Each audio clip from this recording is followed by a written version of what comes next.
Très heureux de vous retrouver pour cette édition du 12h45. Bonjour à tous, tout de suite le sommaire. Accepter son prochain dans cette différence et dans la diversité socio-culturelle, c'est le vivre ensemble. Vivre ensemble, un havre de paix et d'amour. Nous en parlerons en début d'édition.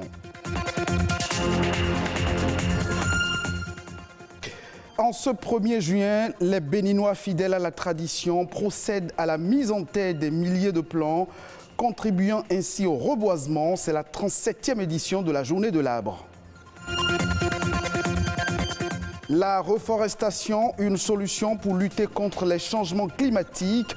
Pour abattre des arbres en République du Bénin, certaines conditions doivent être réunies.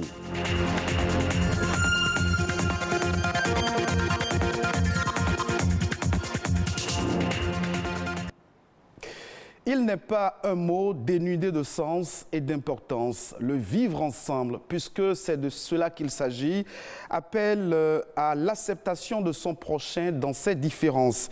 Vivre ensemble, c'est être à l'écoute de l'autre, faire preuve d'estime, de respect et de reconnaissance envers autrui et vivre dans un esprit d'harmonie.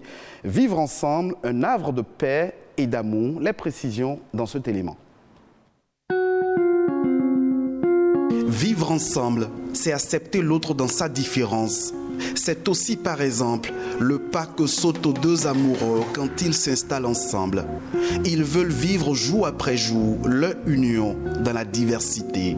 Vivre ensemble permet de créer un espace commun où chaque personne exprime librement ses besoins, ses qualités, ses droits et sa liberté en toute quiétude.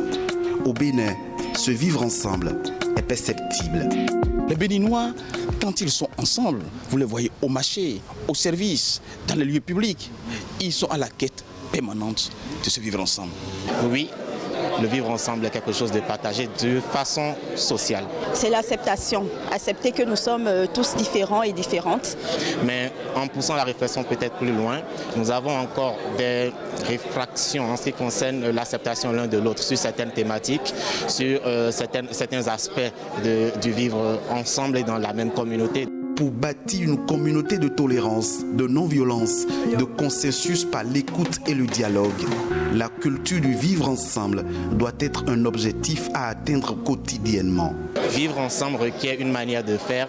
Vivre ensemble requiert aussi de pouvoir accepter l'autre. Vivre ensemble, c'est nécessairement savoir communiquer sans agresser, sans être en train de faire du mal à l'autre dans ce que je pense, dans ce que j'exprime. Donc, nécessairement, il faut l'intégrer, l'apprendre aux autres. Pour apprendre aux autres à vivre ensemble de manière harmonieuse, il est essentiel de promouvoir l'état de droit en vue de protéger les libertés et les droits fondamentaux. L'état de droit répond à la formule « nul n'est au-dessus de la loi ». Le vivre ensemble suppose vraiment l'état de droit au sens propre du terme.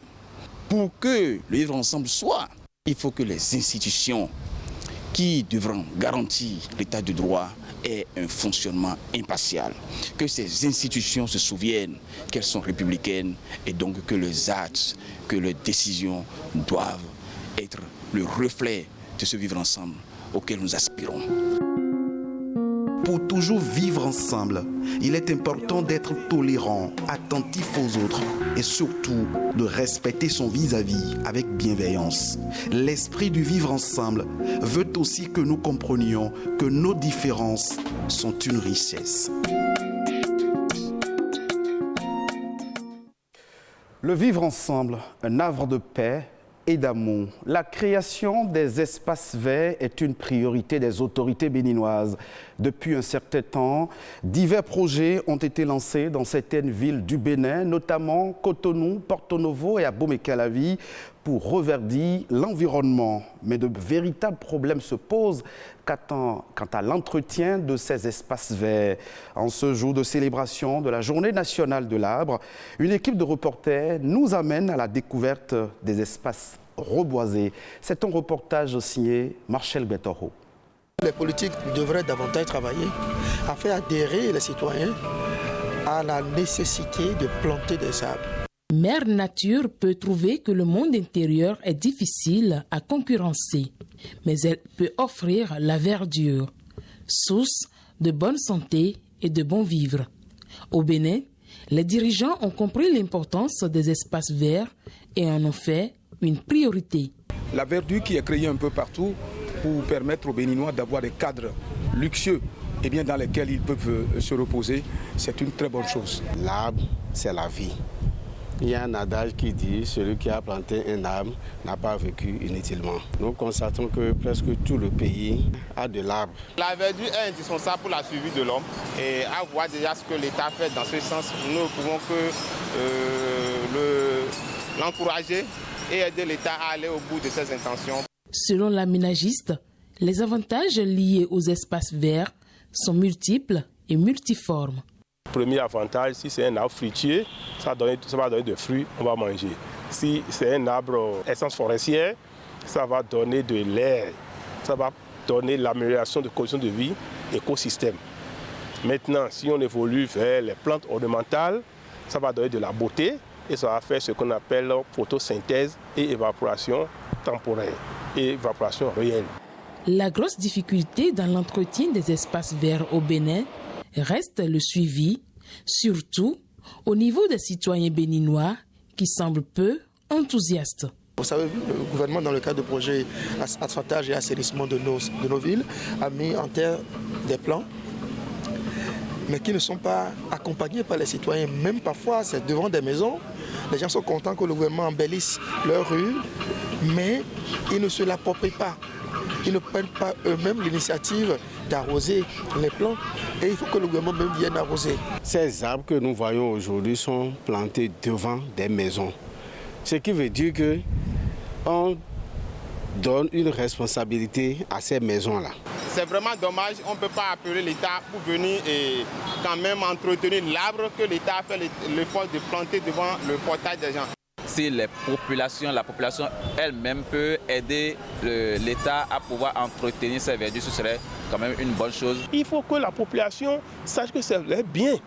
Et au lieu d'envoyer les animaux brouter, au lieu d'uriner sur les plantes, au lieu de couper anarchiquement, non. Chaque année, le Bénin consacre une journée entière à la célébration de l'arbre. Occasion idéale pour sensibiliser la population sur l'intérêt de la verdure. Cela y va de l'intérêt de tous, car l'arbre, c'est la vie. Merci à vous, Machel Betoro, pour ce reportage. Parlons toujours du couvert végétal. La reforestation constitue en effet un moyen pour atténuer les conséquences du changement climatique. Doit-on alors proscrire ou interdire l'abattage des arbres? Un spécialiste des eaux et des forêts nous propose quelques éléments de réponse. Suivons ensemble Arnaud Orekan. Il est le coordinateur de la forêt classée de Rouedo. Nous sommes dans la commune d'Abomey-Calavi. On ne dira pas qu'il ne faut pas du tout abattre les arbres. Ce n'est pas possible parce que toute la vie de l'homme tourne autour de l'arbre. Et on en a besoin sur tous les plans, depuis le bébé du berceau jusqu'à l'enterrement au cercueil. Donc à un moment donné, il faut les abattre, mais seulement il faut les abattre dans des conditions données, des conditions prévues par les textes de la République. Et pour ce faire, à chaque fois qu'il s'agira d'abattre normalement un arbre, il y a une demande, il y a des formalités à faire au niveau de l'administration forestière. Même si c'est chez vous, même si c'est un arbre que nous vous avons sensibilisé par exemple à planter devant votre maison, que ce soit à l'intérieur même de votre cour, au moment de l'abattre, vous êtes obligé de vous rapprocher encore de l'administration forestière pour faire la demande et nous allons voir avec vous quelles sont les motivations qui vous amènent à vouloir abattre cet arbre en ce moment. Et si nous ne voyons pas ces motivations pertinentes, nous allons vous suggérer d'autres approches pour pouvoir préserver l'arbre. Il ne faut pas abattre un arbre, peu importe son âge. Un arbre sur une cour ou bien devant un portail, ça, on peut l'abattre quand à un moment donné, ça ne commence pas à gêner. Et que ce soit la toiture, que ce soit un danger de chute sur un bâtiment ou que ce soit pour aménager, pour construire. On peut abattre en ce moment, quel que soit l'âge. Mais si c'est une plantation que vous avez installée, avant d'abattre cet arbre, il faut requérir l'avis des techniciens que nous sommes au niveau de l'administration forestière parce qu'il faut voir avec vous quels sont vos objectifs sylvicoles. Les objectifs sylvicoles, ça veut dire quoi? Au moment où vous voulez planter, mettre en place votre plantation, quel est l'objectif que vous visez? Est-ce que vous visez juste de reboiser pour l'embellissement Est-ce que vous visez de reboiser parce que vous voulez les utiliser après pour faire des meubles, ou bien vous visez de planter ces arbres pour pouvoir les vendre après comme des bois de service ou bien des bois énergie. Donc nous vérifions tout ça avant de vous accorder une autorisation et nous vous conseillons.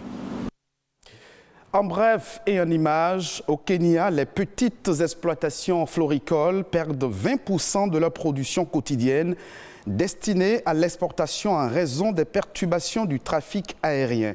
Cette mauvaise situation est liée au fait que les grands acteurs de la filière effectuent des réservations anticipées pour leur cargaison, verrouillant ainsi l'espace disponible auprès des compagnies aériennes et des transitaires dans un contexte où la capacité de fret est limitée dans la filière. À noter qu'au Kenya, l'industrie floricole compte pour 10% des revenus générés par l'horticulture.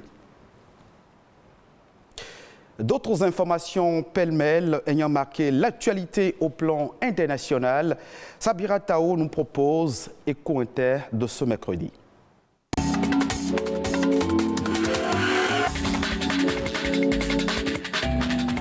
L'Institut national de la statistique et des études économiques a publié ses derniers chiffres sur l'inflation en France. Selon cette première estimation dévoilée ce 31 mai 2022, la France a connu une inflation au mois de mai à 5,2%.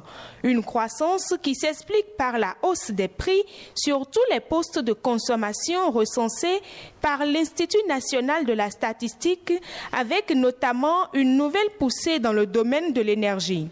En avril, l'inflation sur un an s'était établie à 4,8%.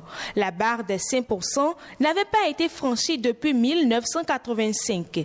Les résultats définitifs de cette étude sont attendus pour mi-juin. Gazprom a totalement suspendu la livraison de gaz russe à la société néerlandaise Gaztera pour cause de non-paiement en roubles. Cette décision vient comme une riposte aux sanctions imposées par l'Union européenne à la suite de l'offensive russe en Ukraine. Le président russe a déclaré que les acheteurs de gaz russe de pays dits inamicaux payent en roubles depuis des comptes en Russie sous peine d'être privés d'approvisionnement en dépit de contrats prévoyant des paiements en euros ou en dollars. Une nouvelle pas très gaie pour finir. Un journaliste français a été tué en Ukraine lundi après-midi dans un bombardement dans la région du Donbass. Le jeune journaliste reporter d'images Frédéric Leclerc-Imnov, qui travaillait pour la chaîne d'information française BFM TV, couvrait un convoi d'évacuation de civils dans l'est de l'Ukraine lorsqu'il a été touché au cou par un éclat d'obus après un tir russe sur le convoi. Il faut rappeler qu'il est le deuxième journaliste français tué depuis le début de l'attaque russe contre l'Ukraine et le 15e journaliste tué depuis le 24 février, début de l'invasion russe en Ukraine.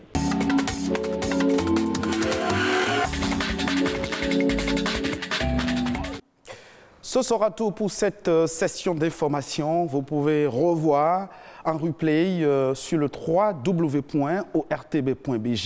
cette édition. Merci de nous avoir suivis.